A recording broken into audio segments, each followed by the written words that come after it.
everybody. Welcome back to Sarah's Table. Today, you know what? I was about to say we have a very special episode, and I feel like I say that every week. I'm Well, like, today's a very special. special. Yes, it's always very special. There's always something special about the episode. Today, the thing that is special is that we are playing a role-playing game that has only 2 players, which is a thing that I think doesn't get highlighted very often, especially on streams. You know, usually you tune in and you see like between 4 and 6 people, and everybody is working together to solve the problems of like one very specific big group. And so I wanted to take the time to highlight something that's a little bit smaller, so that if your particular table is smaller or you have a week where people can't show up, that this is an excellent alternative. I don't think I introduced myself, but you know who I am. I'm Sarah Moore. I'm she, her pronouns, and I'm going to be your host today. And this, I believe, is technically a GM-less game. Yeah. Correct? Yeah. Yes. Yeah, I would Okay. describe it as GM-less. Cool. We're going to be playing a game called Monster Mix by my good friend Adriel Lee Wilson, who is actually here today. And I'm going to let them introduce themselves right now. Hi, I'm Adriel. I am a designer and writer and maker of things. I can typically be found as part of 9th level games. Monster Mix was actually like the first game where I took it from start to finish by myself, had a successful zine quest.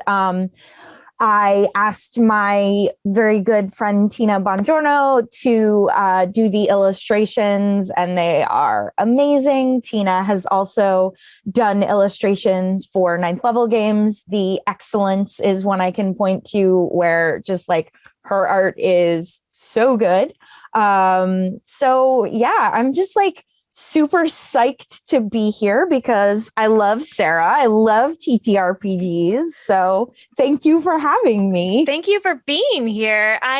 So for those of you who have tuned in on this April 1st, I want to tell you that like I wasn't savvy enough to have set up that the April Fool's Day joke, was that there aren't actually puppets. I have been teasing them for a while. The puppets, hilariously, are in the shop because they need repairs. And so we are putting off the puppets. So like, surprise, no puppets. They're in like the puppet hospital. It's like legitimately referred to as that. I can say this as the skeleton inside one of them. Adriel is one of the handlers of one of our puppets, the nice puppet. Yes.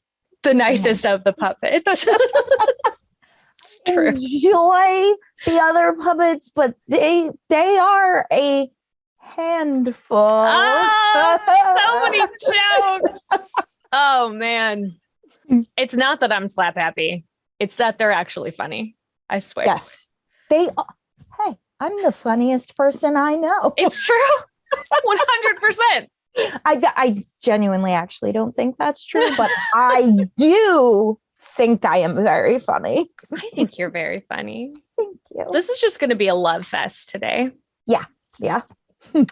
But before we get into the love fest, we're going to do our quick safety discussion. Again, I think that's very important for everyone at the table, even though there are only 2 of us today and we are very well acquainted with each other. And I am fairly certain that I know of all of Adriel's lines, but we're going to do it, and we're going to do it out in the open anyway, because you should be doing it at every time you sit down at the table. Yeah. So here on Sarah's Table, you will never run into sexual violence, violence against children, or withholding food as punishment, or starvation. Those are my personal lines. Adriel, is there anything else you would like to avoid today? I always like to avoid violence against animals as well. Great. None of that. It's interesting because I also avoid that, but like, I don't ever think to say it because I don't think it ever enters into my brain as like an option that is a path, you know? Right. And like you always get my top, like I always have a line for games. I'm like, I'm here to have fun. I am not here for sexual violence. I'm not here for violence against children. Like it's just not, no, thank you. Yeah. I mean, the violence I think that I tend to dip into in my games is very cartoony as well. Yes. So it's not even really like, we don't do the gore and the blood and the guts. Like we're never going to get into torture. Like this is just not a thing that I do. And so sometimes I forget to even mention it. Yeah. Cause like I can relate, like Sarah and I have played The Excellence together many, many times. Yes. And it's the same thing. Like that game is intended to be fun, light, cartoon violence. So it doesn't even click in my head. Sometimes I'm like, why would you bring any of that in? But I know that like everybody's different. And once a game is in your hands, it's your game and you get to do what you want. Things can change. Yeah, absolutely. But in general here, we try very hard to stick to my hashtag of joyful gaming. And like, I don't think it's going to come up, especially in this particular game, which is much more heavy on the RP. And less heavy on really rolling any dice, which is fun. And also, for anybody who is watching who is a youngin, this involves an actual tape, a mix tape, and that is a thing that you used to make for somebody when you had a crush on them, and they could listen to it. And the idea of like the compilation of what would go on the mixtape and what could fit and what order that you put it in, it was all like very, very important. And I do feel like you could make a Spotify playlist now, for example, but it's just like not quite the same thing, because on a Spotify playlist, you can see all of the everything that's on there. You can see the order. And on a tape, you just put it in your tape player and you would just have to sit and wait for what showed up next. It's something that the current technology has sort of taken a little bit of the mystery out of. I personally love it when people make me mix tapes. It's like, because the amount of time that you have to put into it, it feels very personal. Yes. And like when you would make a mixtape, or if you were lucky when someone was making one for you, there's also like the art component. Because if you're lucky, they're gonna like draw something on the J card, which is the insert that goes in a cassette tape case. That's what it's called. And like they like little hearts around certain songs, and it's just so good. Yeah, the little notes that they would put of like why they chose certain things. Yes. So the way I have solved that problem in our modern Spotify age is I found these note cards at a store this one time that like the front of the card is like a drawing of a tape and the inside was blank. So I'm like, I can just like make lines, write out all the songs, and then provide the link to the playlist. So it sort of offers the experience. I love that. That's rad. Thanks. Yeah. And for those of you watching at home, like I would encourage you to make someone a playlist, make them something that makes you think of them, because it's so cool as a recipient to get things that is like, why does this song make you think of me? And then you get to sort of have that. And it can be for a significant other, of course, or a crush if you're like very brave, or it can just be for like a very good friend of yours. Like, trust me, they're going to love it. And if anybody wants to send me a mixtape, like, just like, let me know, because I would love a mixtape. Yeah. Just ping me. We're going to make this happen.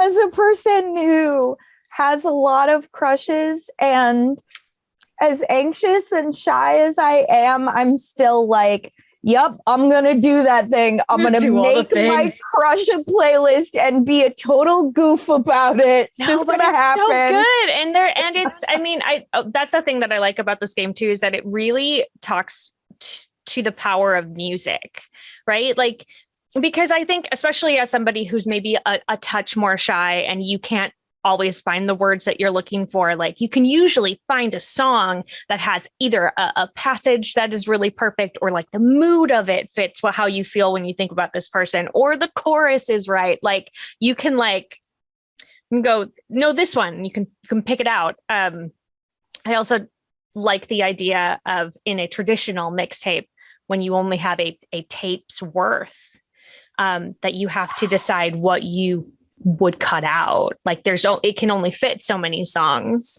So how do you decide what doesn't get on the tape?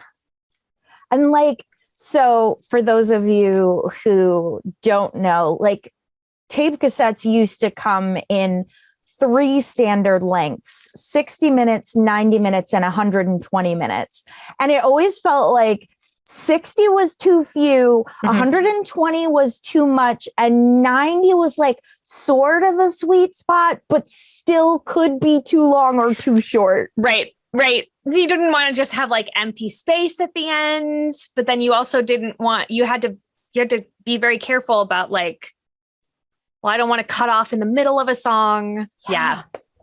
Oh man. Well, welcome to us being old. Thanks so much for joining us. Yeah. All right, let's get into it. Yeah. Okay. So Monster Mix is a game in which we are each monsters, but we don't know that about one another. And actually, I'm going to back up. You could be a human if you wanted to. That is your choice. Sure. I like, as a player, I always want to be a monster. And same. Yeah, exactly. I'm like, I know that's true for you too. So what we're going to do is we're each going to either choose or roll an 8-sided die to randomly assign ourselves a monster type. Then we're going to answer some questions individually. We're going to answer some questions together. Okay. Then we're going to make each other a quick playlist. We're going to listen to those playlists. And because I don't know like how that will work rights-wise, I think what I would love it if we could do is like Google the lyrics and like just read some of them out loud. Oh, yeah, that could. Yeah, absolutely. Cool. And then once we've done that, we're going to get back together and we're going to answer some questions individually again. And then we're going to answer some other questions. Like, so in the book, right, I have it set. Oh, no, I did. I totally covered this option. I'm looking at the PDF because I could not find a physical copy. I'm so glad you have yours, Sarah. Got it. Like, where did they go? I mean, you can see behind me, it's all role-playing games, top 2 shelves. And I'm like, where did I put the copy of my own game? Well, and it's, it's very low profile. It's a small book. And so I think it's probably there and just like stuck between 2 bigger books, and it's hard to see. So yeah, that makes sense. If you are a person who, after watching this, you're like, oh, I really enjoy that, and I would like to get my own copy, it's available on Itch. It's available on Drive-Thru. And not only does it contain the game, but it contains my tips for making a great playlist. How to make a not good, but great playlist. Some recipes from monsters to other monsters, and instructions for making your own witch knife. And I'm gonna say the word wrong. Yes, thank you, Athame.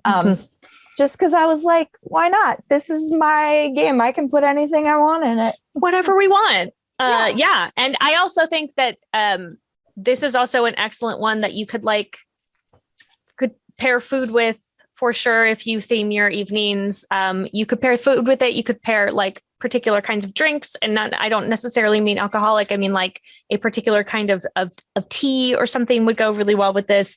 And because it is a 2-person role-playing game, just reinforcing that it is a 2-person, this is an excellent date night if you and your significant other are of the nerdy persuasion. I didn't ever think of that. Good tip. Yeah, it's a good date night. Yeah. Sharing music with each other. Come on. Like 2-player RPGs are a thing that like I do want to share that with people I am romantically inclined towards. Absolutely. Especially if it's something that like my partner and I are both like big game people. And so we are always looking for games that have a 2-player option, like whether that's board games or RPGs. We want something that, because we know we live in the same house and are going to be able to play with each other much more than we'd be able to gather people from outside. And in general, I find it is harder to find RPGs that are 2-person than it is to find a board game that you could play with 2 people. Yeah, I agree. And I think that it's even harder if you're not specifically looking for RPGs in the queer space. Like I know that's something you and I are both looking for. And so we've been able to find like some good stuff, like the bundle on Itch that's currently up for supporting trans rights in Texas. Yes. Has a few in it where I was like, oh, these are ones I hadn't even heard of. And like, 2-player RPGs are awesome. Yeah, they are. And work so much better when they are written to be 2-player RPGs. Yes. Like you could do D&D as 2 people, but it's like not really designed for that. No. And so it's like, I'm sure you'd have a good time doing it, but like it's made for a party of folk, as opposed to something that is specific to, there are 2 of us. Yes. 100%. Yeah. Especially because most of the 2-player ones that are built as 2-player, they don't really have a GM. No, because like some will like, do you remember that movie Ghost Dog, I think it was called? I don't know that I know that one. It got an official RPG like in the late 90s, mid to late 90s.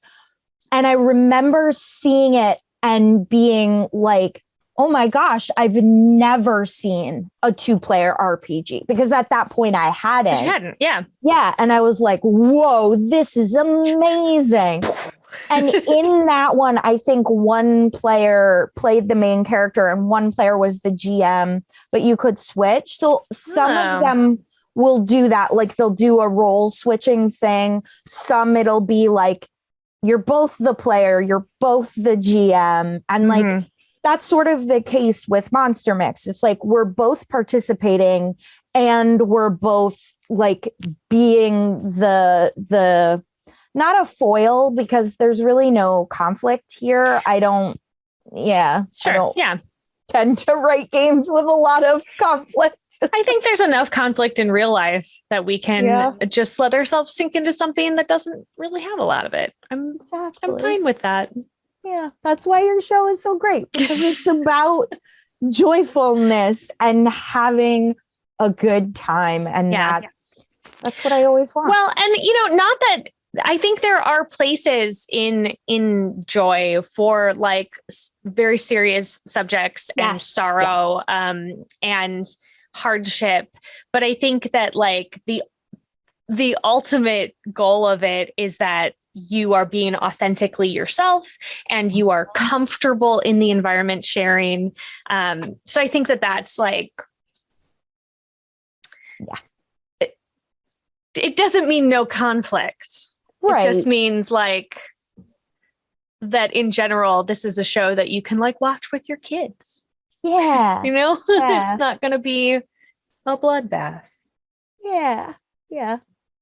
That's a really good way to put it. I guess like when I'm saying conflict, I'm talking like yeah. Fighting, bloody, yeah. Big giant explosions and absolutely. Yeah. I mean, although like I do love a good like well-placed explosion. Yeah. And we've played Thirsty Sword Lesbians together. Yeah. And we definitely had some like surprise. Nat's character presses the button and the bad guys are sucked into space. You know, sometimes these things happen.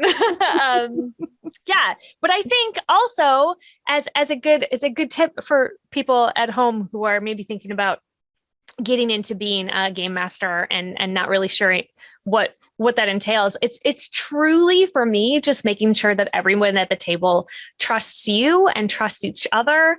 And so you can get into situations where like, we didn't know that it was going to go that direction maybe, but everybody trusts that I have a tight hold on the reins and that I'm not going to let them drift into any places that they're not comfortable with. And so like building trust is so important at your table.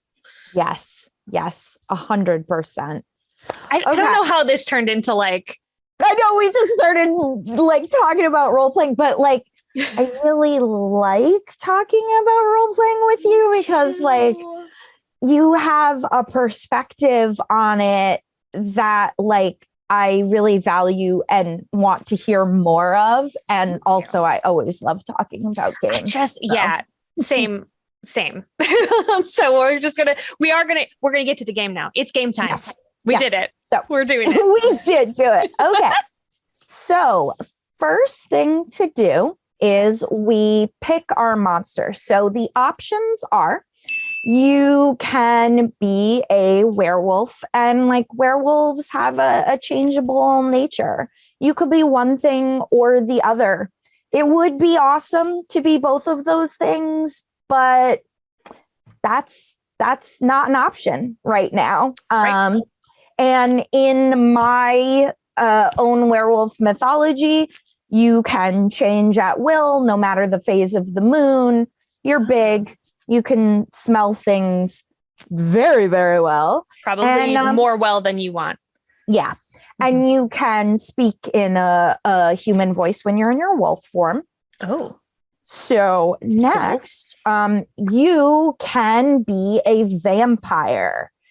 Vampires, they drink blood or a specific emotion of others. Yeah. You, as a vampire, you always make sure that you have your supplier's consent first. You are repelled by the thing that you had the most like faith or belief in when you were alive. So like an example of that is like, say your favorite holiday was the 4th of July.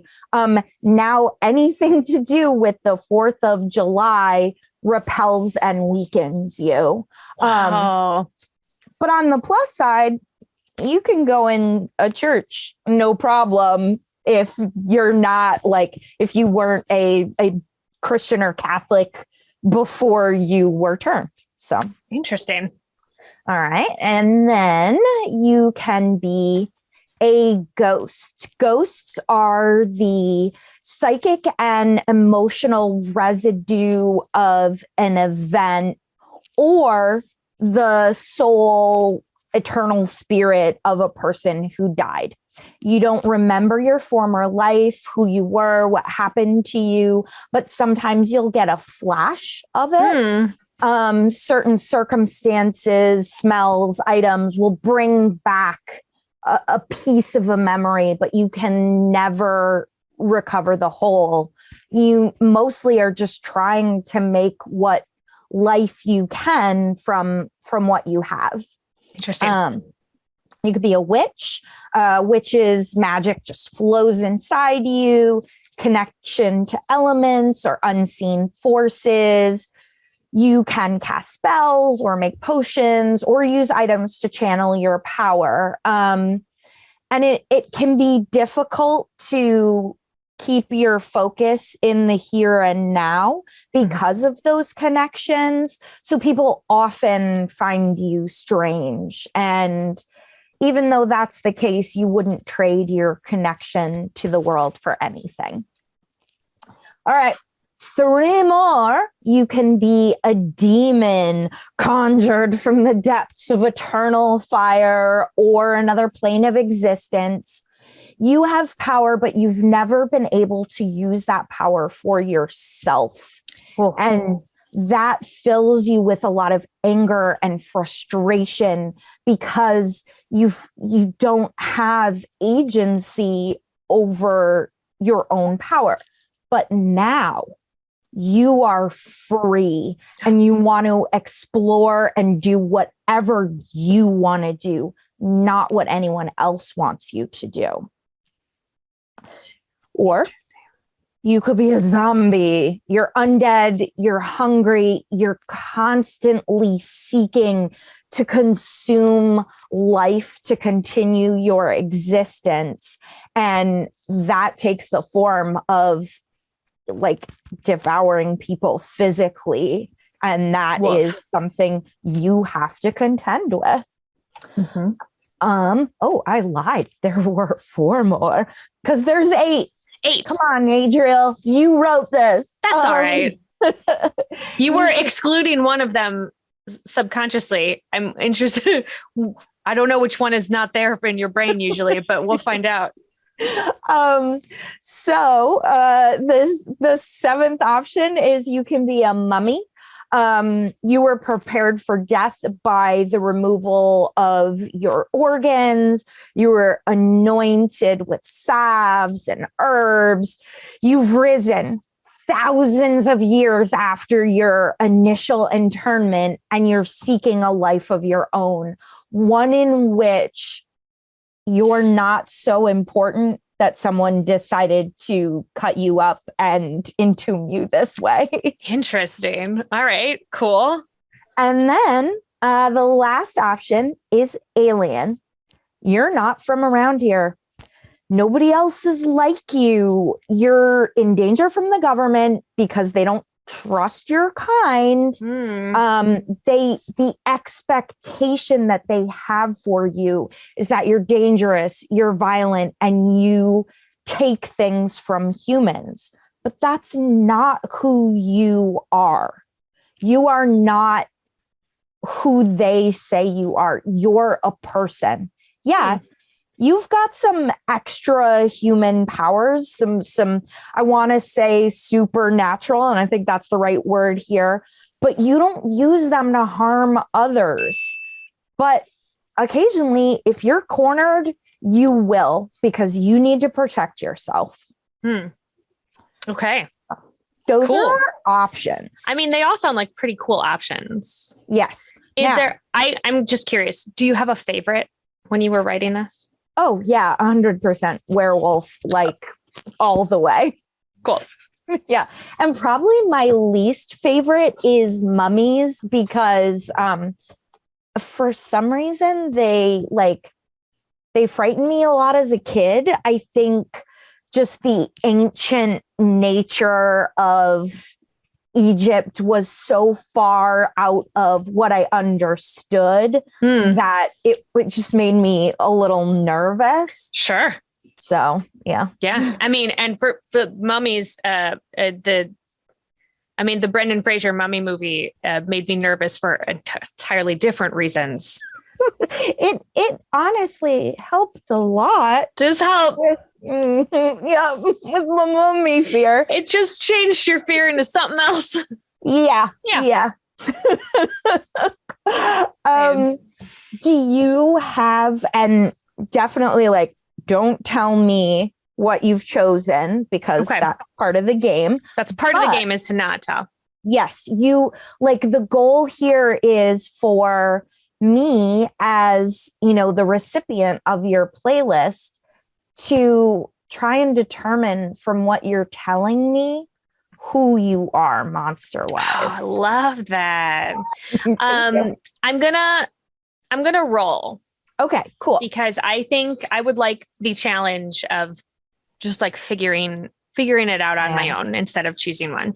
And I do. I mean, as you were talking, I started getting song ideas for all of them. So I was like, great, good. Wherever we end up. All right. I am also gonna roll. Give me one sec. All of my dice are over there, and I did a digital die as well today. I don't normally, but because we only needed the one, I didn't want to bring out the rolling tray. Like, the thing about digital dice rolling is that I really like it because I trust that it is more random than any physical die. Doesn't have to be balanced in a way that physical dice do. Although I just like really love physical dice. That's what I was gonna say, but like the physicality of dice, like you can't beat that. Yeah, I just got my latest set of dice is from Clay Warforge, and they are ceramic, and they're the most beautiful set of dice that I've ever seen. Yeah. Okay, I'm immediately, when we're done like playing, I am going to Google their dice. Yeah, they're so pretty. Yes. Sorry. Right. Also, if you want, we'll link to it. We'll let you know where to find them on all the socials. Okay. So separately, we need to answer the following 3 questions / define the following 3 things about our characters. Okay. And those things are, how old are you? What are your pronouns and what is your gender? And what is your name? Okay.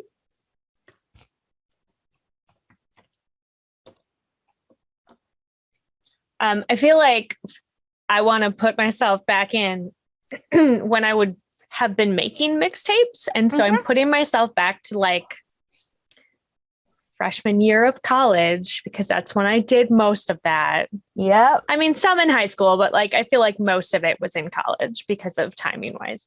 And so I'm going to put myself, we're allowed to tell each other this stuff. Yeah. Yes. This stuff we can totally share with one another. I think I'm 19. Okay. All right. I'm going to go with 17. Perfect.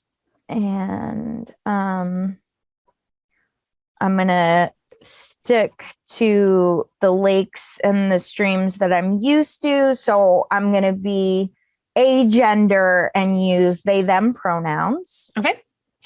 I'm going to stick she, her and be female. All right. And I feel like this is about the same time period, because I do believe that in real life, I am a little older than you. No way. Nope.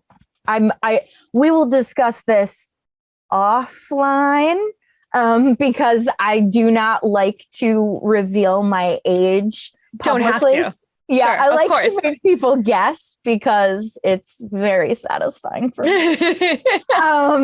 But I'm positive I'm older than you. Oh man, I can't wait to have this discussion.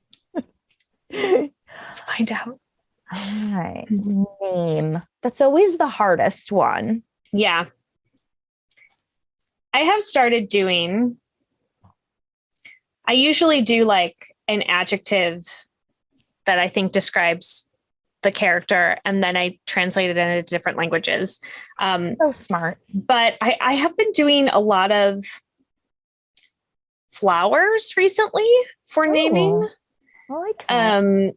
Because there is that like flower language, and there's things that mean that you would like be giving a flower and it means certain things. All right. I am gonna go with Sunny, Sunny. Perfect. Because I like that. I like that name.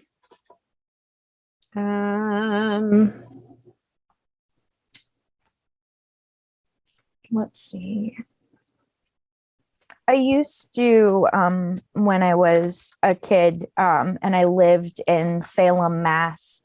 I lived with a witch and her daughter, and their two chow chows, and yay. They had a pretty close connection with that song that's like, Sunny.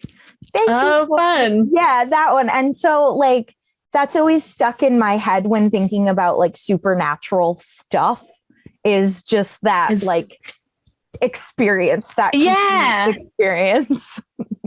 I'm gonna go with Briony. Oh, I like it. Bryony. Ony. Briony. Cool. All right. So now together we determine the following with one another. So we'll just go question by question. This one is pretty important because it informs what's going on your playlist. Yeah. What year is it? Okay. I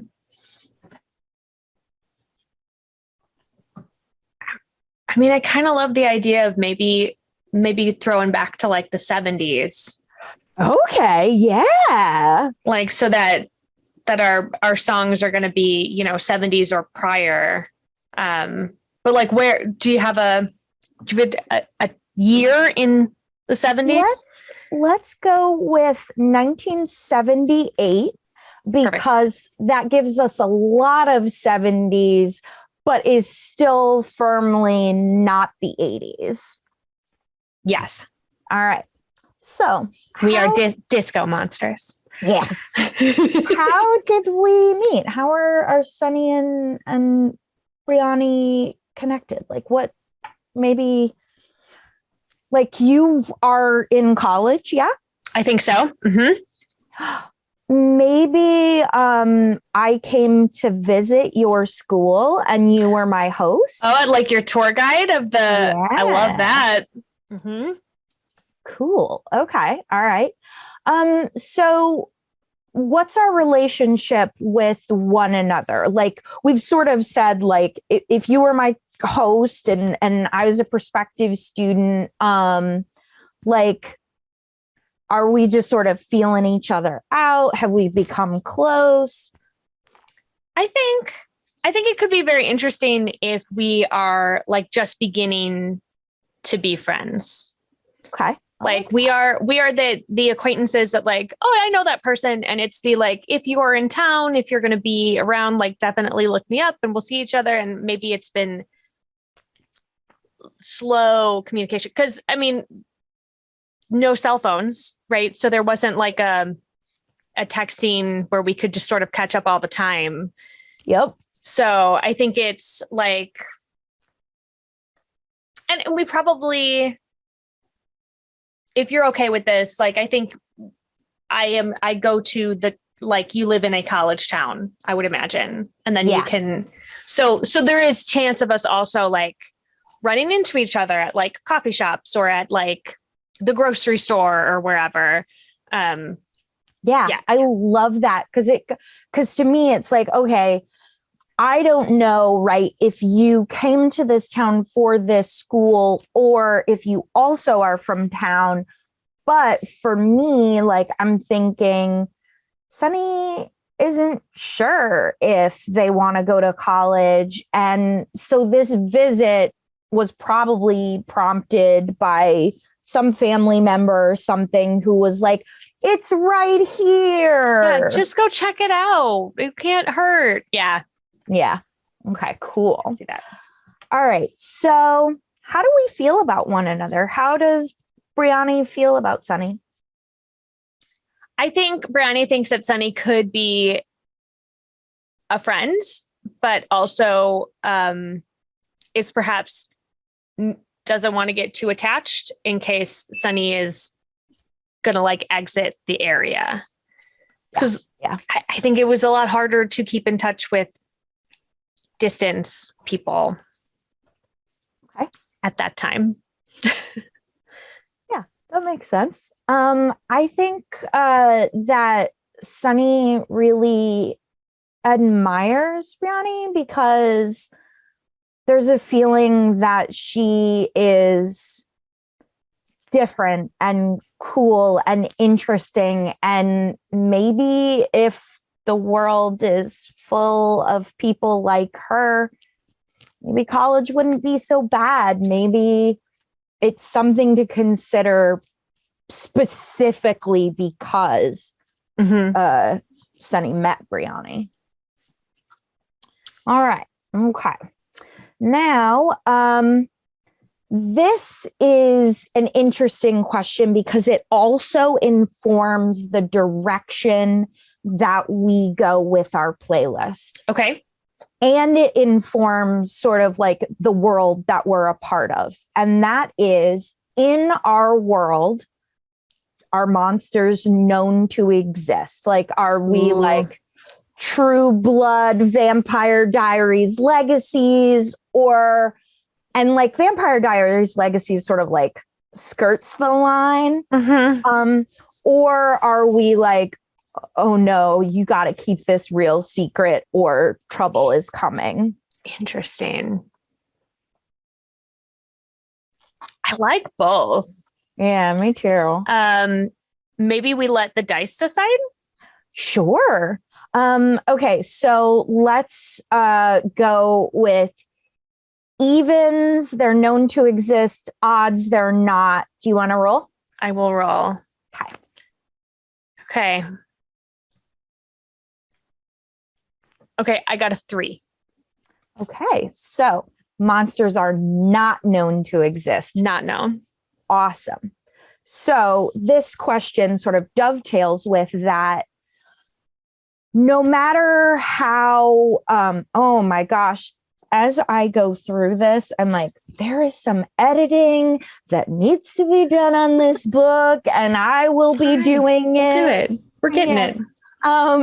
So, known or not, how are monsters typically received in our world? I mean, I think they're, especially because they're not known to be real, I think they are like only the weird people embrace that idea, right? So yeah. I think it's like a shunned situation. Yes. On board. Okay. Cool. All right. So here we are. Oh, I just want to mention for the folks at home, there is a tiny URL link included in the book, and that link will take you to a playlist that I made that is my wolf mix. And it's a real bummer because I made this wolf mix. Somehow I made it on a CD. No, that's not it. I don't know how I put it together originally, but when I moved it over to Spotify, there are a couple missing tracks and I'm just like, no. But in any case, you get a free werewolf playlist with every read. Okay, so now we're going to create our playlists.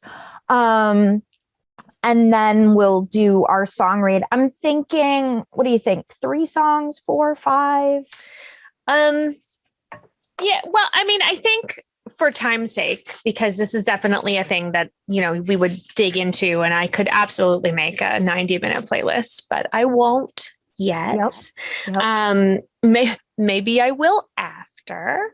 But I think I feel like we can do it in 3. Love it. Okay. Feel good? Yeah.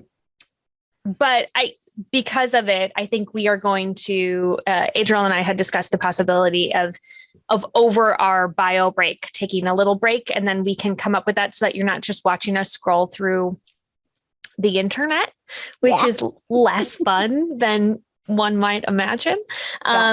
So we are going to go take our quick bio break. And when we come back, we will have our 3 songs that we are using for our playlist, and then we will continue on. So sounds great. We'll see you soon. Go get a drink and a snack. And like, maybe you come up with a song or 2 that you feel like a monster would be described by. Share them in the comments. Yeah, put them in the chat. Okay, we'll be right back.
Welcome back. We had a lovely break where we promised each other that we would try our hardest to not sing the songs that we have chosen.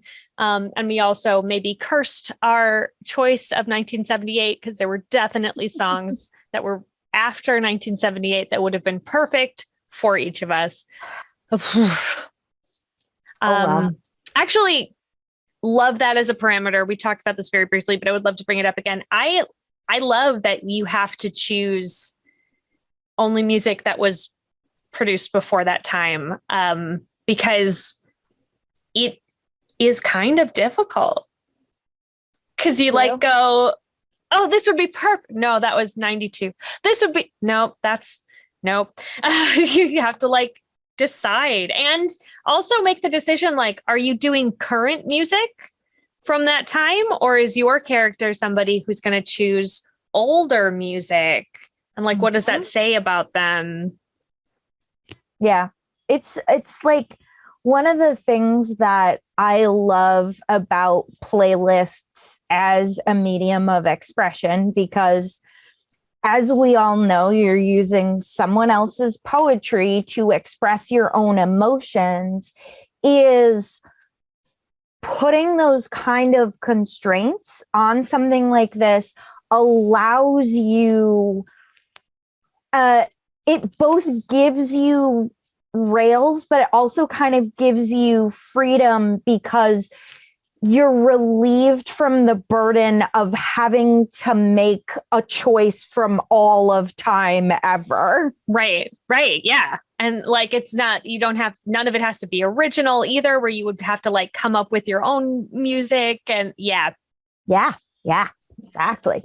Okay. So, just so the folks at home know, like, we sort of discussed those constraints, but the basic constraints are, when you choose that year, you can use songs from that year or before, but you cannot use songs from past that. And as your monster character, you have to decide, how obvious do you want it to be to the other character? And some of that's going to be informed by your current relationship, the situation in the world that you live in, and how you met one another, because those things, like, how much do you trust this person yet? Like, and how much risk are you comfortable with?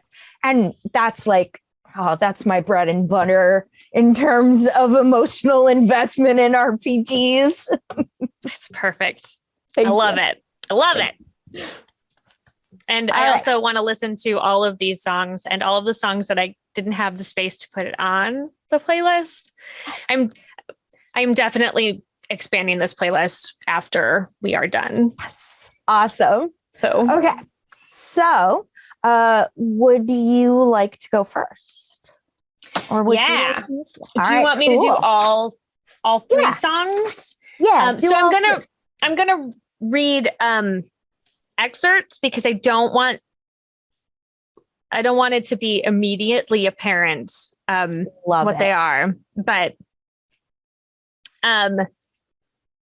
so first one is, don't sing it. It'll give it away right away. Don't sing it, Sarah. Okay. You better stop the things you do. I ain't lying. You know I can't stand it. You're running around. You know better. I can't stand it because you put me down. Do you know what it is? I don't. Okay. This is awesome. Good. Okay. Song 2. Don't turn your back on me, baby. Stop messing around with your tricks. Don't turn your back on me, baby. You just might pick up my magic sticks.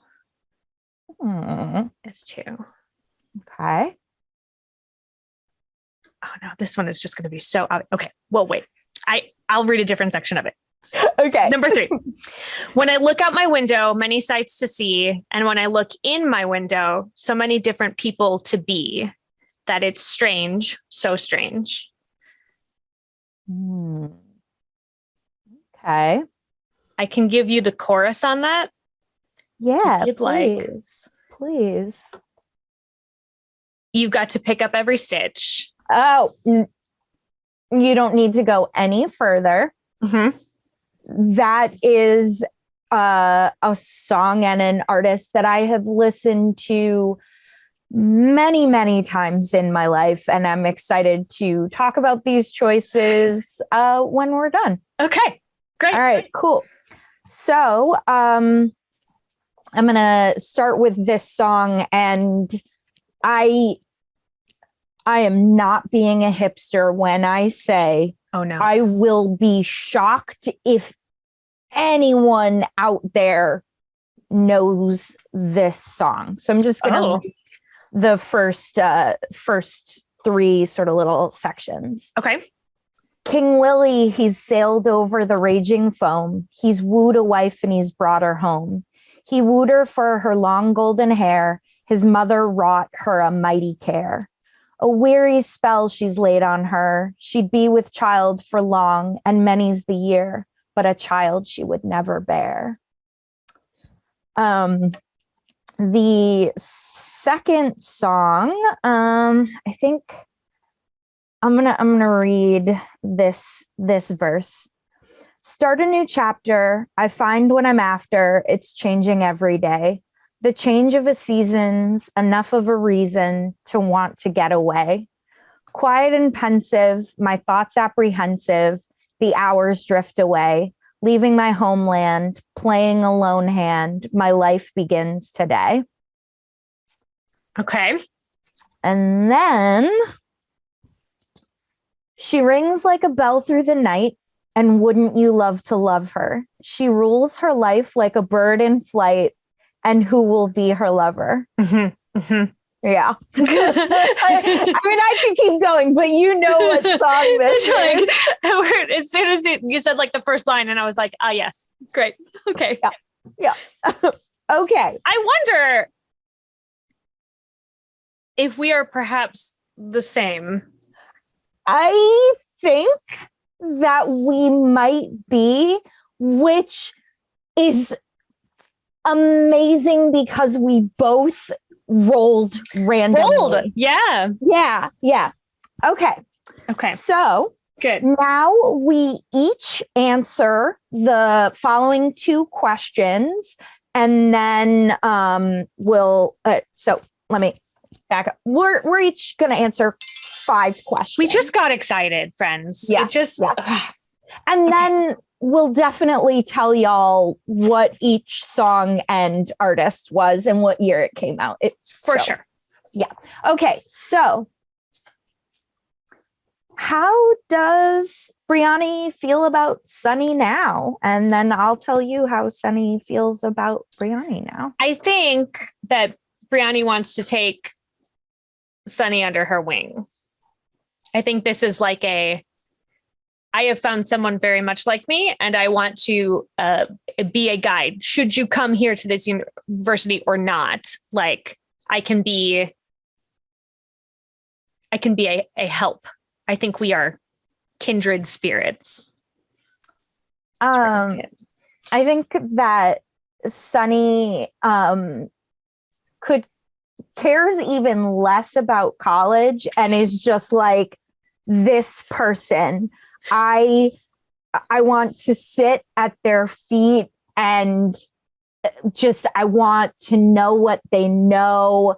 And I think that probably Sunny's like nascent crush on Brianni has grown. Yes. So the next question is, has your relationship with each other changed at all? And if so, how? I think that it is, I think Brianni will be seeking her out more. I think that I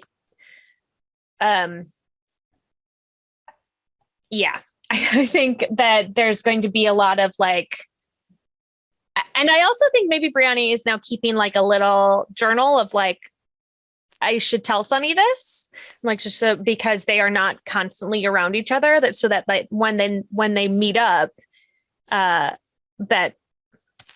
Brianni can tell them, here's all the stuff, and then also what questions do you have, and I think it's sort of growing from there.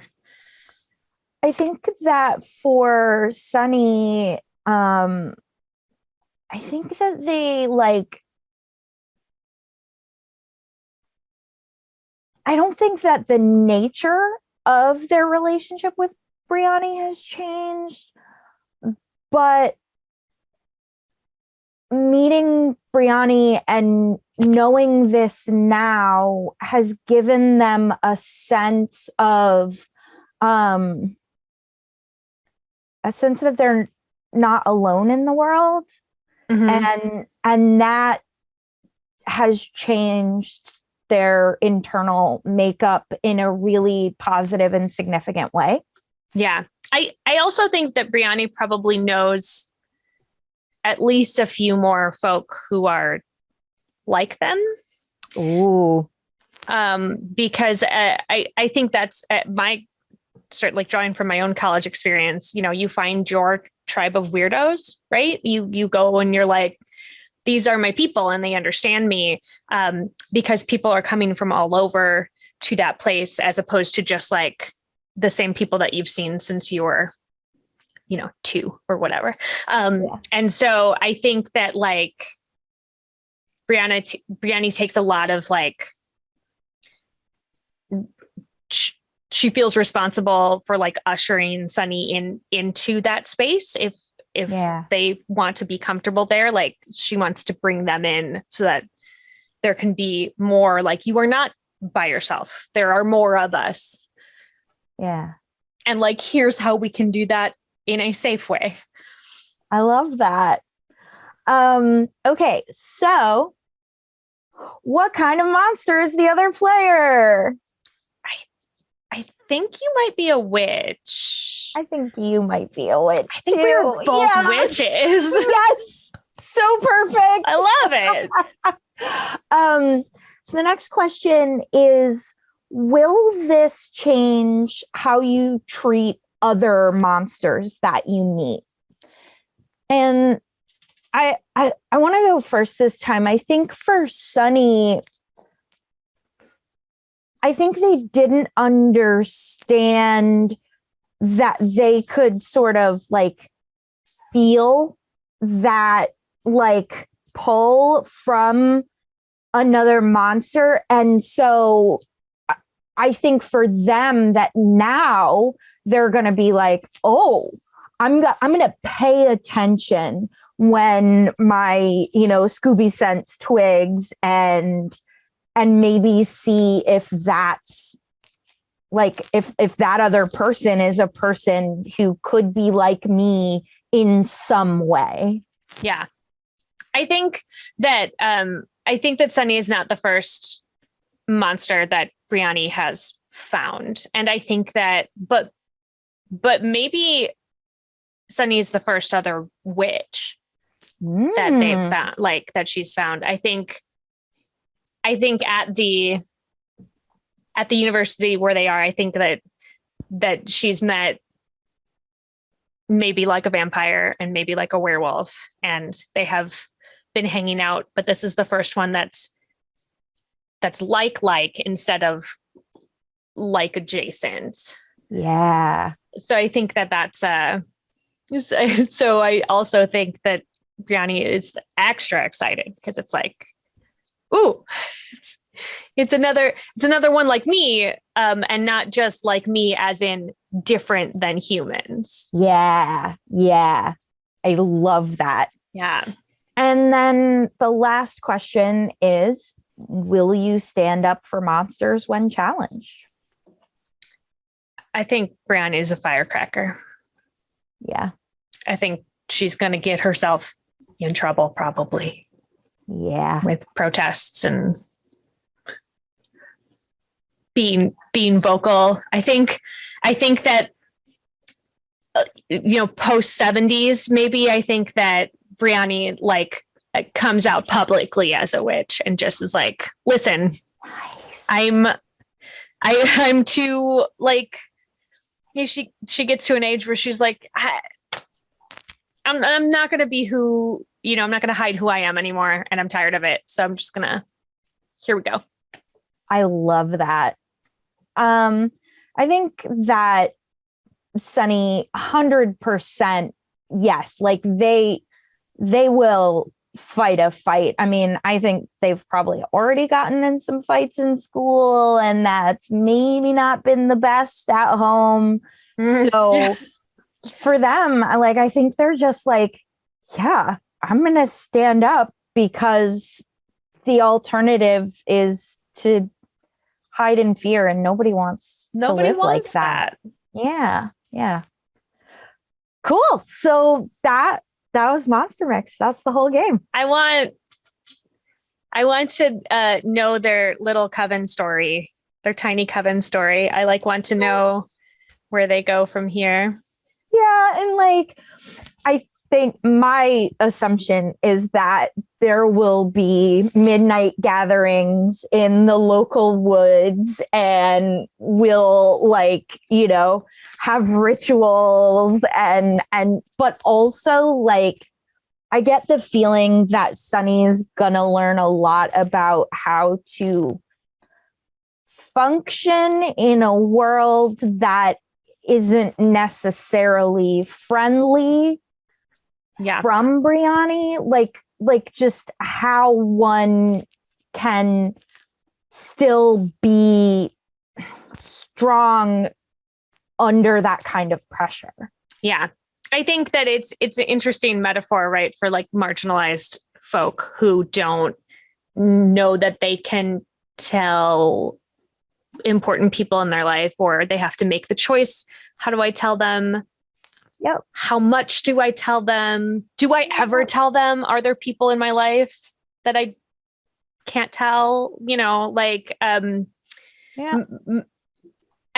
that was not a mistake. I know that's what was happening behind the scenes, but just like sexuality wise, like you come out a bit at a time, over and over and over and over, to people and to new people. And there are people in, like, I am very vocally and proudly and comfortably bisexual, but there are definitely like people in my life, like family wise, who are like no longer with us, that just didn't know, because it was gonna be easier for everybody if they didn't. And then there were definitely people that I felt they'll be fine with it, and I said it and was just like very disappointed in their response.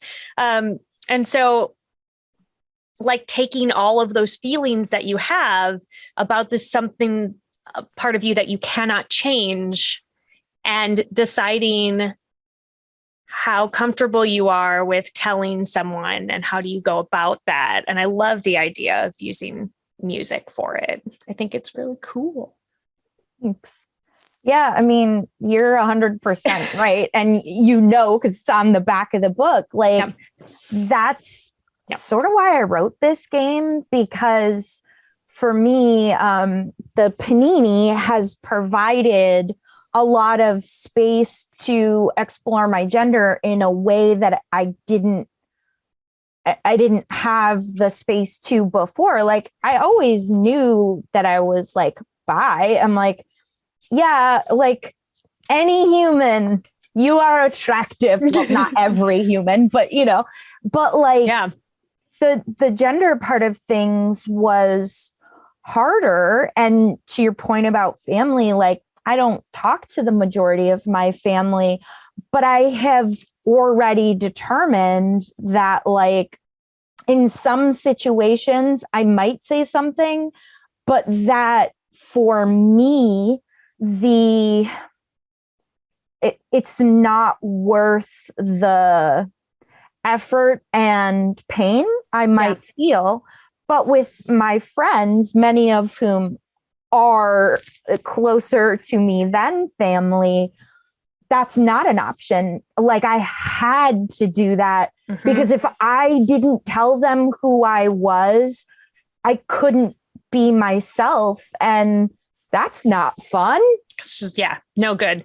Yeah. And like, I think it's also because of how this game was written, I think that it's definitely appropriate for younger folk, for teenagers and kids to play, and mechanics wise, very easy to grasp. So it's something that they could play. And like, people are starting to be more comfortable with embracing who they are earlier. And sometimes you need a nudge and to know that you can sort of have that space. And this is like a really excellent way to practice doing that. So I just play it with your kids. Yes. Play it with your friends. Yes. Show that you're an ally. Or if you are an ally and not a queer person, and maybe, I don't know what this says about me, but I don't really know a lot of people who are not queer people anymore. And I think that's just because like seeks like, and I surround myself with people who are very accepting and comfortable, but I still know a couple who are just like, definitely not queer. But what an excellent way for you to sort of put yourself in that position where you have a thing about yourself that you feel like you need to say, but are not sure how it will be received. This is a wonderful exercise for you in compassion, and perhaps what your loved ones have, a small taste of what your loved ones have had to deal with. Thank you. Thank you. Yeah. Oh, hey, we need to tell people artists and titles and years of our songs. Yes. All right. You want to go first? You want me to go first? I want you to go first. Go first. All right. So my first song it still is by a man named Martin Carthy. It's called Willy's Lady. I really like Martin Carthy. He is the father of Eliza Carthy, who was an artist I found years ago, and she just really spoke to me. So that was how I sort of like found her dad. And they both are they're British, and they like there's a lot of traditional music happening in their space. Cool. It felt a little sea shanty-y. Yeah. And I know obviously you weren't singing it, but lyrically I was like, this feels a little shanty. Yeah. Yes. And it's from the album Crown of Horn that came out in 1976. Cool. My second song was Fly By Night by Rush. I love Rush, and I think the album is also called Fly By Night, and it came out in 1975. Okay. So like smack in the middle of the decade.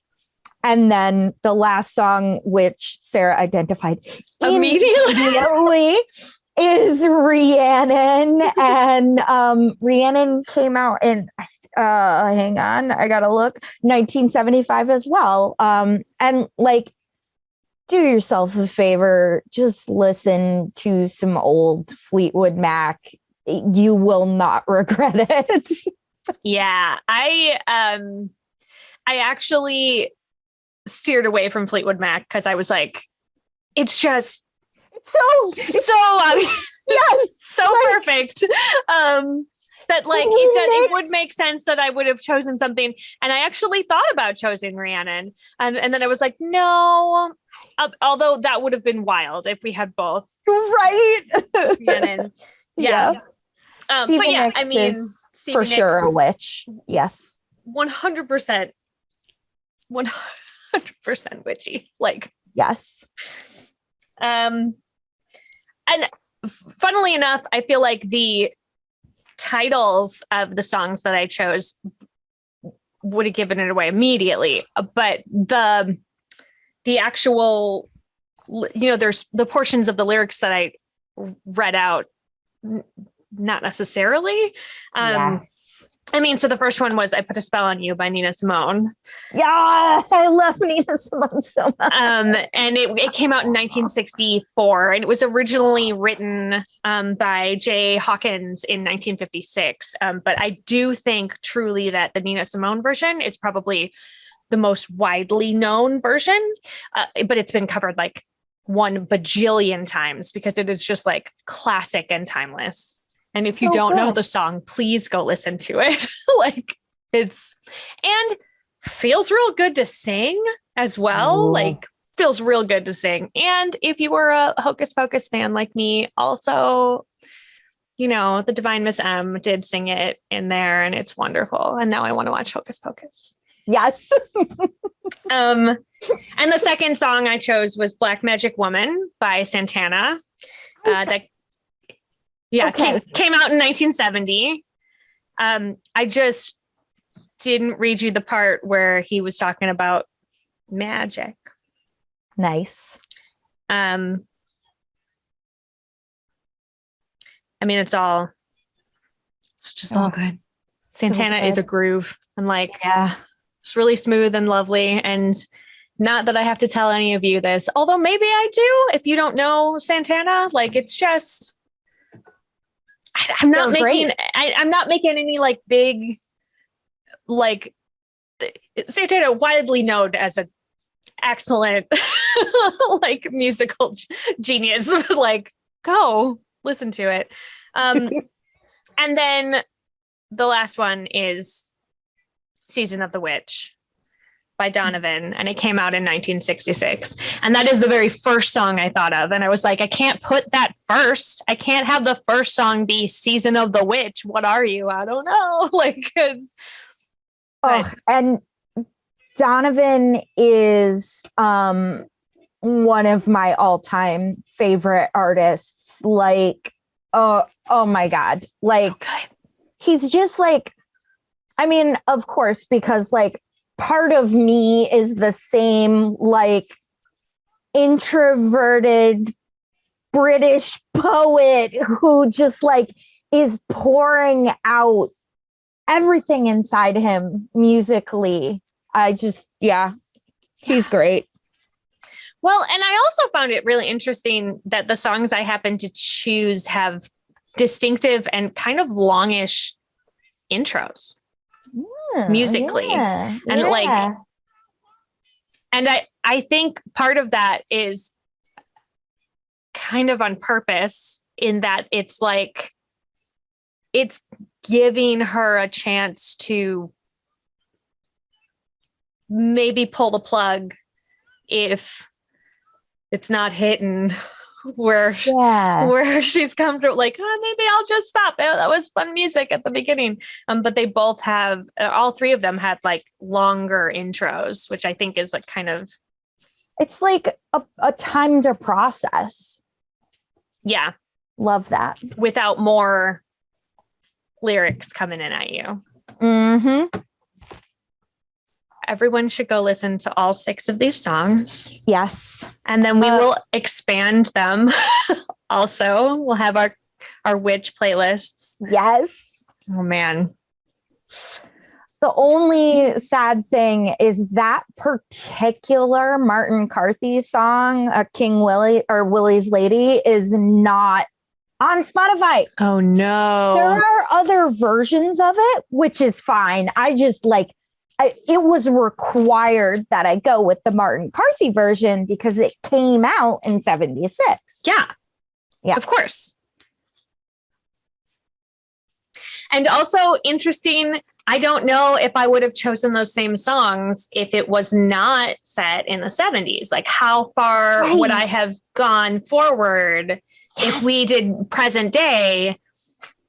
I may have still gone back and chosen one of them, but then you have the 80s onward, and there's definitely witchy stuff always coming out, honestly. Like, that's a theme.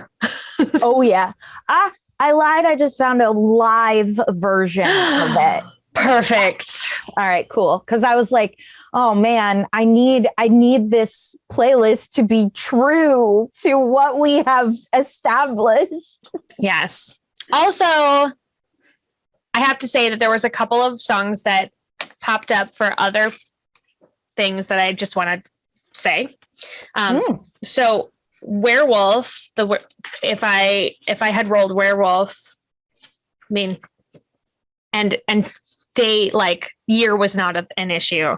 I think I would have chosen Cruel, Cruel Moon by Paul and Storm, which is a silly little song. I love Paul and Storm. Me too.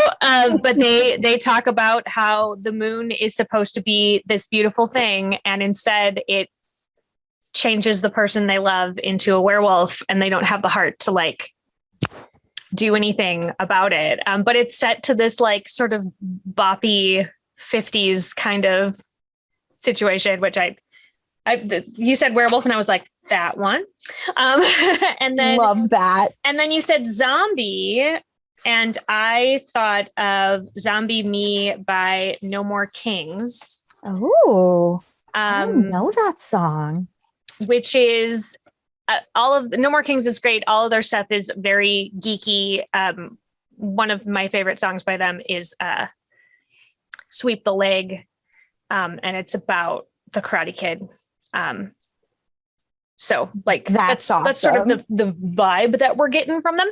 But Zombie Me is this thing about how they can no longer communicate anymore. And like they've become a zombie, and it was a thing that they didn't think was going to happen. And now they're stuck not being able to talk to the people that they love. And like, oops, I like to eat brains. I don't know what to do about that anymore. And like, it's them like processing having become a zombie. Everyone should go listen to No More Kings as well, and go listen to Paul and Storm. Yeah. So Geek Central here. And while we're at it, let's just throw in a general hype for Jonathan Coulton and Mom. I was going to say, like, the first song I always think of when I'm thinking of zombies is the Jonathan Coulton song about eating your brain. Yes. And if you are the kind of nerd who is like deep in the Cthulhu space, I highly recommend checking out Darkest of the Hillside Thickets. Oh, okay. All of their music. I don't know that they're making new music anymore, but all of their music is like about Cthulhu stuff. Darkest of the Hillside Thickets. Yeah. And also general shout out for I Fight Dragons, which is they were a Chicago-based band that has a bunch of nerd-based music. Nice. I saw them in concert, and one of the songs they played on Nintendo Power Gloves. So nice. They had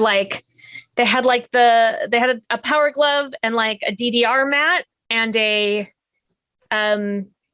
like a Guitar Hero guitar, and they had reprogrammed them to make different noises, and they played their song on that, and it was just lovely, and everyone should definitely go check them out.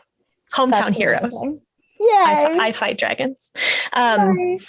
Yeah. Oh my gosh, I really enjoyed that. And I also really enjoyed that we went off on tangents several times to just talk about games and music in general. Yeah, me too. That's really lovely. Yeah, it was so fun. Thank you so much, Sarah. I just do a lot of like quiet, open-handed clapping. Like, yay. Let's do our moments of gratitude. Yes. There are so many. I was really grateful when you immediately were like, I am seeing this character as a college age person. And it just like, it gave us this perfect thing to build around. And I loved that. And then when you were reading the lyrics to Donovan's Season of the Witch, and I was just like, yes, I know it. Yeah. The moment that I really loved the moment where we both discussed, because it was almost immediately, like simultaneously, that we discovered, I think we're both the same thing. And like, what a cool discovery and to have, and in the context of the game, and like, oh, it all sort of just came together. And I thought it was so lovely. Yeah. Also, I just like having you on the show and like hanging out with you in general. Same. Love best. Can you remind us where we can find you on the internet? Yes. So again, I am Adriel Lee Wilson, and you can find me on Twitter at ReindeerB and on Instagram at the ReindeerB, or anywhere you can find 9th level games. That's 9, the numeral TH level games. And we make fun and some serious games that just like are about things that we all love, like cartoons and Star Wars. Yeah. Legally distinct from Star Wars. Legally distinct. Definitely. Definitely different. Like a space like fantasy where you punch Nazis. Right. Yeah, it's fine. And for those of you who have been watching the show sort of consistently, our last arc of Savage Sisters, Adriel was involved in writing that. You were partnered with Chris for that, Chris O'Neill? So how it went was Chris was like, hey, I'm writing mazes. I kind of want to see like a novella powerful barbarian women thing, because we both like love Red Sonja and that type of thing. So I wrote Savage for level 1 2020, which is the first year we did level 1. Free RPG Day anthology. You can get it at your friendly local game store this free RPG Day, which is June 25th. And then we liked it so much, we expanded on it and we brought on our friend Graham Gentz to do some additional writing. And it is now available as a zine. You can get it on our website. You can get it from IPR. And like, it's a game that's really, really close to my heart because of the inordinate amount of time I spent watching Xena Warrior Princess. Yeah. Obviously. But we got to play, we did our 2-episode arc, and none of the players that I had brought on had played it before, and they all really loved it. And you can go back and watch the VODs of those. We got to have a mix of gender representation and a mix of sexuality representation, and we dug real deep into building of the Sodal. And so it was very cool to be able to just like take the time and let it breathe and figure out all these traditions. And like, there were actually several times that I was about to move us on to another section, and one of my players would go, but wait, I had this idea. And then that would spark a whole nother like 10 to 15 minutes of following that thread and fleshing things out. And so I just amazing. And when we were done, they were like, we could come back. What if we came back again? Like maybe we'll come back in a month or two and like just do another one, because we like these guys. So yeah, it's lovely. Yay. Go watch it and go and do all the things and follow Adriel and 9th Level on all the things. I'm Sarah Moore. You can find me on Facebook at Actor Sarah Moore. You can find me on Twitter and Instagram and Ko-Fi and TikTok at Pixies and Pins. You can find me right here on Gen Con TV. On Wednesdays, I am Wednesday nights at 6 p.m. Pacific. I'm the DM for World of Chaldea's Actoroki. And every Friday night, which you're watching right now, obviously, everyone knows, Sarah's Table is at 5 p.m. Pacific. And next week, we are going to be playing Deimos Academy with its creators. So Banana Chan will be on the show to lead us through. It is a horror RPG about going back to your haunted boarding school and like figuring all that out, and you play it with paper dolls, and I'm super excited. And it is currently kickstarting, and so you'll get to see some actual play of that, and then definitely you're going to want to back it. Obviously. Yes. Like I know Banana, and their games are so good. Like if you're a horror person, please like watch the show, back the Kickstarter. You will not be disappointed. Yeah. And it's also Banana's perspective on games is just different than a lot of other creators' perspectives. And I think it's really valuable, and we should be boosting that signal. So buy it from her for sure. Do all the things. Is there anything else that you wanted to chat about before we wrap up? I'm good. I just thank you so much for having me. Thank you. As usual, it is a complete pleasure to be on your show and to get to play games with you. Yeah, I love having you here. We're going to make you come back. Oh, yay. Thank you. Yay. I would love that. A shout out. Thank you to my partner, Jeff Moore, who does all of the tech editing for the show. And a shout out to Marcus Mays, who is the technical director he's working on for Gen Con TV. And so he is the one that hits the go button and makes sure that this is streaming properly. So we love you, Marcus. Thank you to Gen Con TV for continuing to allow me to explore all of these smaller indie games and not insisting that everything needs to be, the big D&D machine. As much as we love D&D, as we mentioned earlier, there's just so many games that aren't getting exposure. And that is where I want to live, in all those little tiny indie worlds. So come right back here and you're going to see more of them. I probably could stay on here and talk to Adriel for another 45 minutes and it wouldn't be a thing, but I should not. So please come back next time. Thank you so much for being on the show. Thank you everyone for watching the show. And as always, keep making art and keep being art. We will see you next time. Mwah!